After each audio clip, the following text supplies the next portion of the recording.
Hello anybody, and welcome back to Let's Play Super Mario RPG Legend of the Seven Stars. I'm Mr. Devious, or just Deeb, and in the last episode we took Peach back to Mushroom Kingdom, but she snuck into our party. And in today's episode, we're not going to be going on with the plot just yet, even though we should be, and even though I said I was going to, but rather we're actually going to be cleaning up a couple more things that I forgot about. So if we come back to Booster Pass, you may remember in the tower, when we were in the tower, we pressed a button that said to check out Booster Pass. And what they're talking about is over here. This entrance over here will open up. And if you walk... Oh, well, you don't want to fall off like that, because if you do, you will get kicked back into the main area. But what we want to do is get back in there and go back through this little platforming section. It's a fairly easy challenge as it is, and then you run into this guy. Golly, you're that famous Mario guy. If I beat you, they'll make me sniff it 4. If I'm lucky. So this is an optional battle. It is not hard at all. This is an apprentice. The apprentice is a tougher than normal Spookum. So while we are going to fight him, we're going to show off Peach, now that she's the newest member of our party. She starts off with the slap glove, and she actually has fairly high physical attack, considering what you might be expecting out of a character like her. The apprentice, even though he has more HP, isn't really more exceptional than the average Spookum. So he's really nothing and not much of a big deal. What makes him special is the fact that if he does defeat you, he will actually appear in Booster's Tower as Sniffit 4. And then another apprentice will appear here, and you can do this until there are like 7 Sniffits up in Booster's Tower. Now, as you saw there before, Peach does have healing spells. She has Therapy and Group Hug. Also, that was the apprentice. He is defeated quite easily. The princess is definitely your white mage character. Wah, now they'll make me take the training course over again. And you can keep coming back here and fighting him if you want, but yeah, Peach is definitely the white mage of the group. Although she does have decent attack, so I guess that makes her close to a battle cleric. But as you can see, these are rewards for coming up this way. Is a Kiro Cola, a frog coin, and a flower.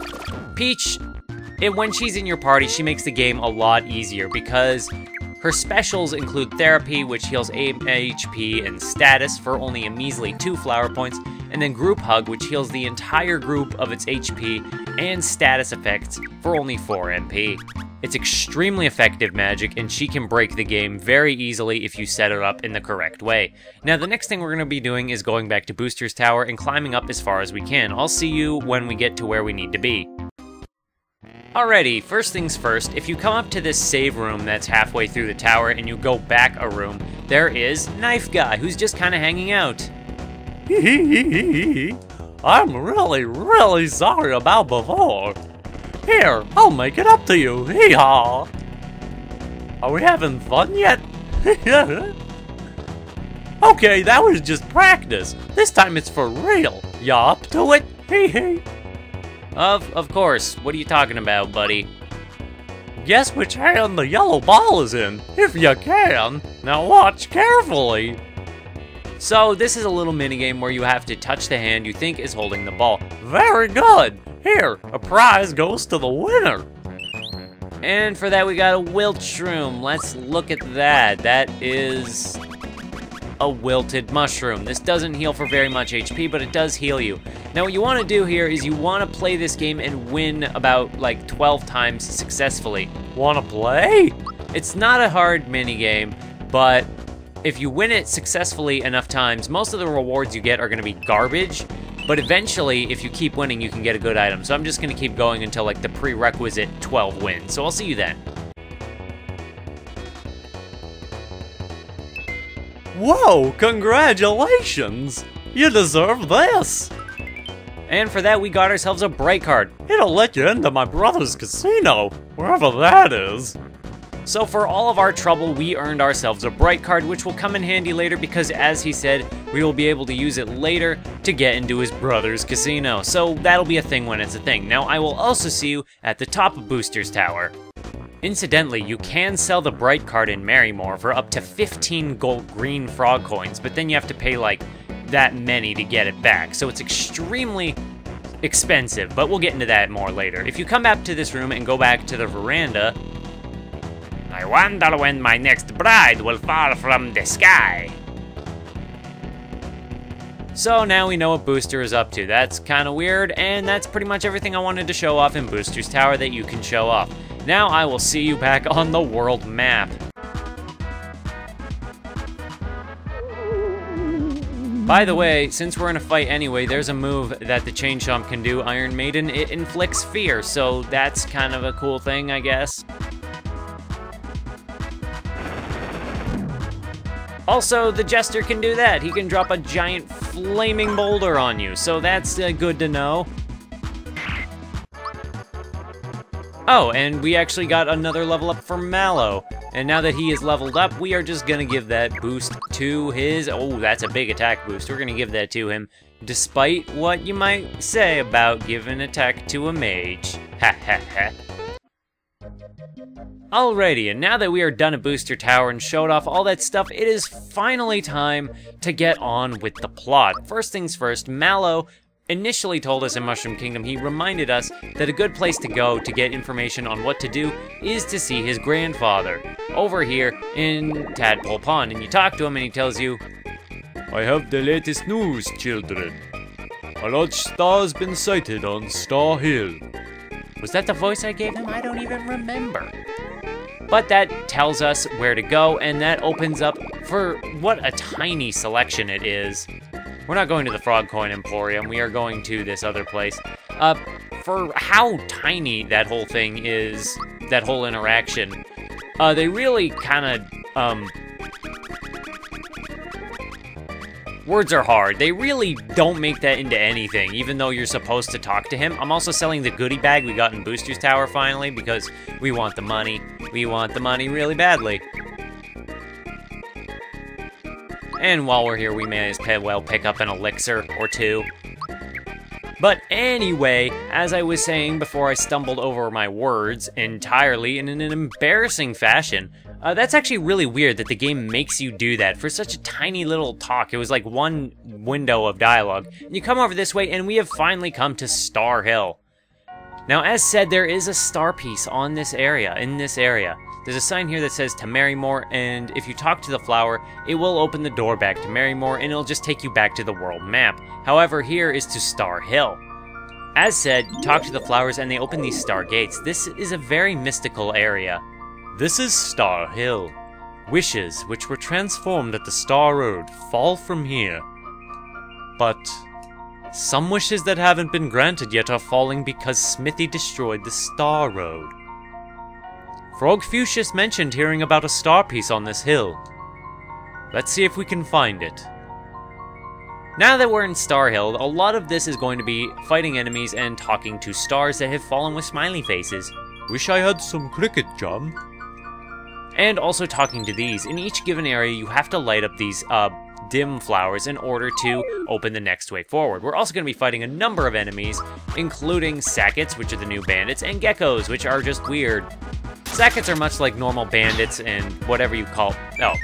They like to run away, and if you can kill them, they give you a ton of supplies. The Gecko is a weird enemy that also runs away occasionally. Okay, whatever. I didn't want to fight you guys anyway. But you definitely want to try and hunt down the Sackets if you can. And this is a Muku Muku. It's kind of silly looking. Very silly looking. But unfortunately, we don't have any group attacks because we don't have Mallow or Bowser in our party, because that's just the way I decided to do things. Silly me. And of course, the Sackets do have pretty high attack power. But that's nothing that will stop us from killing them. They also have pretty high HP for bandits, surprisingly so. Otherwise though, again, they're not a big deal.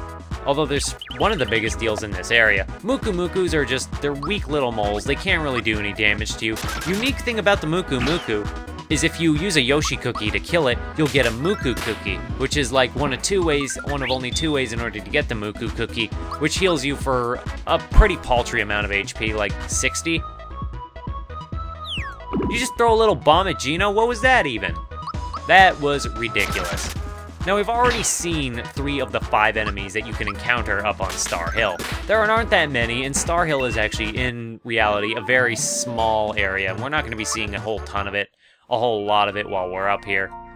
And by that, I mean, like, there's not going to be much to see, is what I mean. We're going to be seeing all of it. I hope my baby's cute. And there's a bunch of wishes, and we're gonna be looking at all of them because we get some cool stuff. Can't wait to start a family. Is that Raz and Rhiny's wishes? You can't get up here from that way. You gotta go around the star door up here. I wish I weren't such a crybaby. This one's private! Who do you think you are, spying on other people's wishes? Come on, our quest for the star pieces is important. Everyone's counting on us. We've gotta hurry. Sorry about that. It's just that I'm embarrassed about my wish.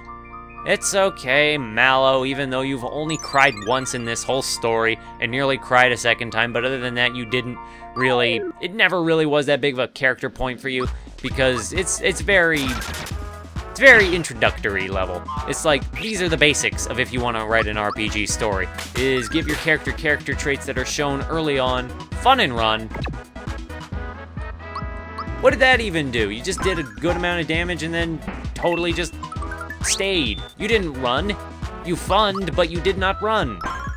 Geckos are weird. We have to kill him now. Because he just licked the princess. That is inappropriate, friend. But for our trouble, we are getting a lot of money fighting these sackets. So let's heal up our party, though, while we're here. See, entire party is healed, just like that. Get back here. Oh. Well, okay, then. And I think that is all of the... What did I get into a fight with? Oh, a Muku Muku. How quaint. They're pretty easy to deal with, all things considered. You just hit them, and they die. Muku Mukus are kind of a joke enemy, and I think they were kind of proud of them because of their cute little animations and just the fact they get their own unique drop. They're fun little enemies. They're nothings. They're fun little nothings, I guess you could call them. Anyway, we're gonna come into the next area of Star Hill. There's really not much diversity in this area. The hunger, for some food. Who is that? It is a familiar person who we will be seeing later in the game, maybe. I want to be a world-class baker. That was Chef Tort's wish. Chef Tort wants to be a world-class baker. A world-class baker. But we're not going to be seeing him anymore, despite everything. Hello, Mole. It is worth mentioning that around this point in the game, or at least shortly after this point in the game, enemy encounters are going to be more frequent and more difficult and more necessary. Going to be needing to fight more the further you go into the game. And that might seem obvious now that I'm saying it, but it's really going to be more and more necessary to fight and build up levels as you go throughout the game. Areas are definitely going to be getting larger and definitely going to be forcing you into more encounters. Please let Mallow find his way home. Oh. Why, this wish is... It's from my mom and dad. They're wishing for me to come home.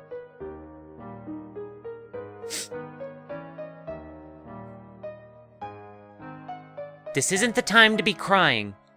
They're waiting for me to come home. Come on, Mario. We've got a busy schedule to keep. I'll make you eat dust if you don't hurry. Actually, I want to check something on Mallow. Let's see here. Special, no, switch.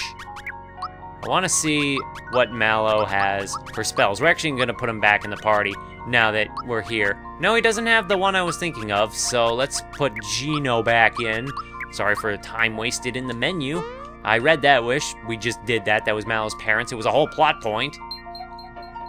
I want to be the best treasure hunter in the world.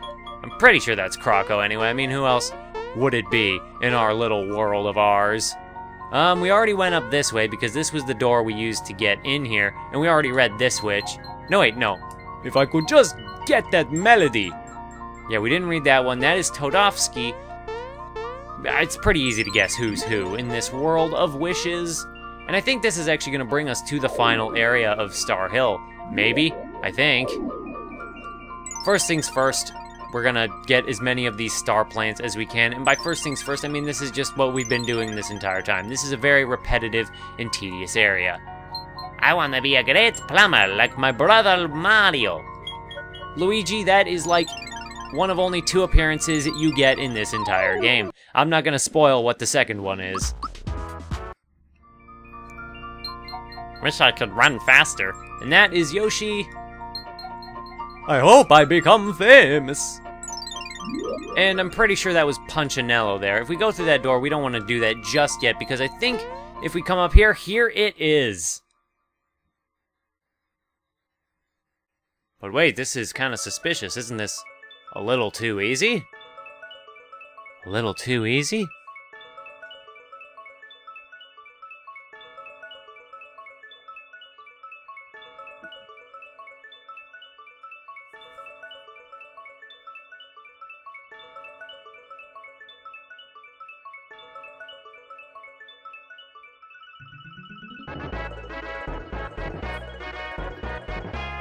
Actually, that is basically it. You do get this star piece as kind of a freebie, but it's not really a freebie because that purple star piece is kind of meant to cap off the entire booster arc when you go through Booster Pass, Booster Tower, Marrymore, that whole thing.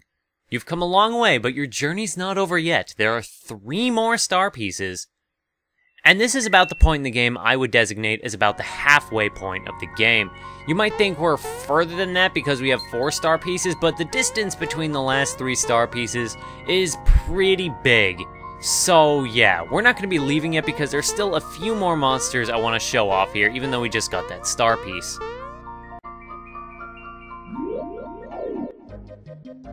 But yes, if you do go through that star door, you actually leave Star Hill. So we're going to be going back in and looking for those unique enemies. And there's one of them right there. Whoa! That is a Mastadoom. That thing is horrifying and doesn't look like it belongs in a Mario game. That is the most terrifying thing. It's like that was meant for Final Fantasy, and then they decided, you know what? Let's put this in a Mario game.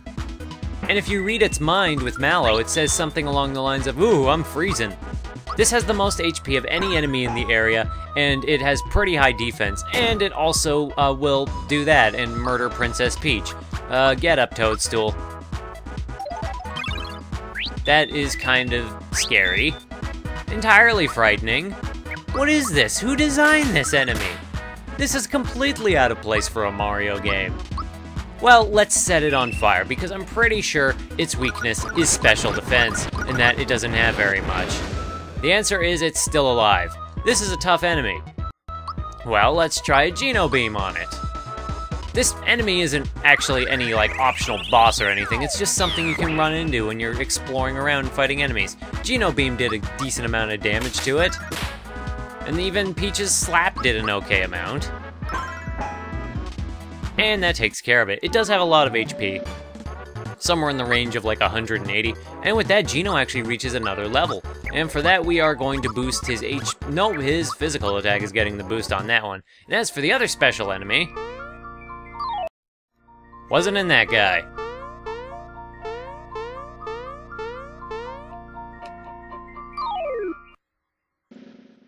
Here they are. These are pulsars. Pulsars are like the enemies that we fought in the mines, in that if you attack them a certain way, they will instantly self-destruct and kill you. However, unlike the enemies in the mines that would instantly kill you if you attack them with a special attack, these guys will instantly kill you if you attack them with a normal attack. So they're kind of the reverse of the enemies we already experienced, and kind of a slap in the face if you decided to remember that little detail about them from the mines.